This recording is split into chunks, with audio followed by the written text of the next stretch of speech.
You can learn a lot about cooperatives by looking at how they are organized and how they operate. Cooperatives differ in the geographic areas they serve, the functions they perform, and the way they are owned and controlled. To understand cooperatives, you need to understand cooperative structure.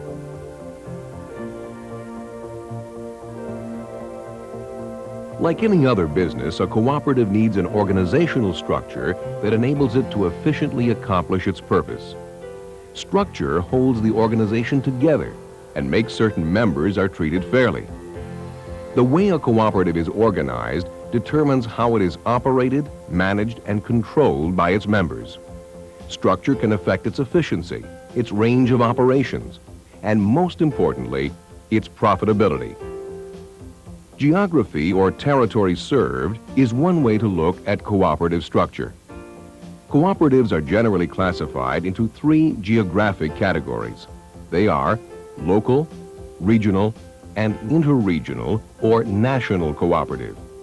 Local cooperatives operate in small geographic areas, typically within a single community. Superlocals serve multiple communities. Some examples of local and superlocal cooperatives are credit unions, rural electric or telephone co-ops, food stores, and health maintenance organizations. Regional cooperatives serve a geographic area that is usually statewide and often includes several states. Dairymen Incorporated is a regional dairy cooperative that covers 15 Southeast and Middle Atlantic states. The cooperative provides its 6,000 dairy farmer members with a variety of manufacturing, processing, and marketing functions. Several regional cooperatives can unite to form an interregional or national cooperative. This type of cooperative operates over a major portion of the country. CF Industries, for example, is the largest manufacturer and distributor of processed chemical fertilizers worldwide. It is owned by 13 U.S. and Canadian regional cooperatives. The benefits of the cooperative's fertilizer flow to more than 1 million North American farms. Cooperatives can also be classified according to their membership control structure. Three common membership structures are centralized, federated, and a combination of centralized and federated. A centralized cooperative is owned and controlled directly by farmers or other individual members. They elect a board of directors and vote directly on major decisions affecting the cooperative.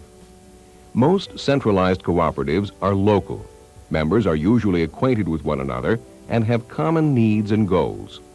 Credit unions, daycare centers, food stores, and agricultural marketing and supply cooperatives are examples of centralized organizations. Some centralized cooperatives have grown over time or were formed initially on a large scale to take advantage of the economies of size and volume. These are called regional or national centralized cooperatives. In this type of membership structure, operational control and authority are centralized in the cooperative's main headquarters. Local members elect voting delegates who in turn elect directors to represent their district on the cooperative's board. Blue Diamond Growers and Ocean Spray Cranberries Incorporated are examples of large centralized cooperatives. Some large centralized cooperatives have no local organizations. They serve their members directly or through branch stores or retail outlets. A second type of membership structure is called a federated cooperative. A federated cooperative is a cooperative owned by other cooperatives. Member cooperatives exercise control by electing delegates to represent them at the federated level. The number of delegates is usually in proportion to the membership they represent, or the business volume transacted between the local cooperative and the federated. Most federated cooperatives cover an area that is regional or national in size. Farmland Industries is a regional supply and marketing cooperative with a federated structure. It is owned by 2,300 local area cooperatives. Farmland provides its local members with necessary equipment and supplies, and markets and distributes members' products. The National Cooperative Refinery Association is another example of a cooperative with a federated structure. It is owned by 5 regional farm supply cooperatives. The association produces, refines, and distributes petroleum products for its members. Some large cooperatives have both individuals and cooperatives as direct members. These organizations have a membership control structure that is called mixed or a combination. Land O'Lakes Incorporated, for example, is owned by 7,340 individual farmers and 1,384 local area cooperatives. Voting power is adjusted and balanced to account for the number of individual members and the volume of business. The structure of a cooperative can also be understood in terms of the function that the cooperative performs. Cooperative functions generally fall into three major categories. They are marketing, purchasing, and service cooperatives. A marketing cooperative markets products for its members. Marketing cooperatives may range in size from small local area organizations like a crafts cooperative or a food store to cooperatives with regional, national, and international scope.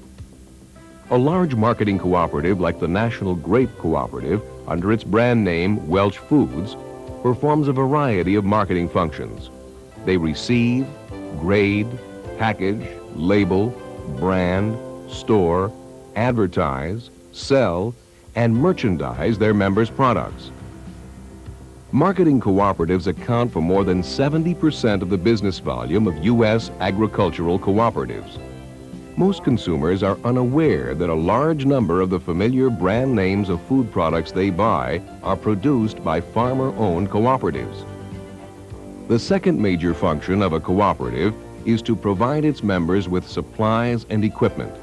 This is called a purchasing or supply cooperative. Purchasing cooperatives provide members with products of a desired quality or products which are not otherwise available on a cost basis. Local area cooperatives generally retail supplies to their members, such as books, eyeglasses, pharmaceuticals, recreational gear, hardware, farm supplies, and numerous other items. Regional and national purchasing cooperatives engage in manufacturing, wholesaling, and distributing supplies through local cooperatives and retail outlets or directly to members. Farmer members depend on supply cooperatives for petroleum, feed and seed, fertilizer and chemicals, building materials, machinery and equipment, and many other farm and home items. The third type of cooperative function is called a service cooperative. Cooperatives provide a wide variety of services, including credit and banking, telephone and electric utilities, insurance, housing, and agricultural specialties. Consumers also look to cooperatives for a growing number of special services.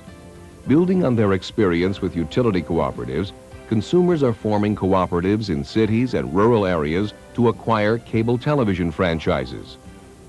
Other important and growing services include child care nurseries, group health care, and even cooperative memorial societies to reduce funeral and burial expenses. In today's changing business environment, cooperatives are also taking on new alternative business structures to compete more effectively. Cooperatives now form subsidiaries. A subsidiary is an independent organization controlled or owned by a parent cooperative. Two or more marketing cooperatives can form a marketing agency in common. This kind of organization serves as the exclusive marketing agent for its members. Cooperatives also form joint ventures with other cooperatives, businesses, or corporations. A joint venture is basically a partnership. The objective of all these developing structural arrangements is to gain efficiencies in operation, enter into new markets or activities, and to enhance financial strength. Cooperatives, like any successful business, depend on good organization and sound business structure. But the structure of a cooperative is unique because its sole purpose is to serve and meet the unique needs of its members. This calls for proven methods of organization to ensure effective management, good decision-making, and provide protection and rights for all the members of the cooperative. In this way, Structure gives members a greater measure of control over their lives and their cooperative organization.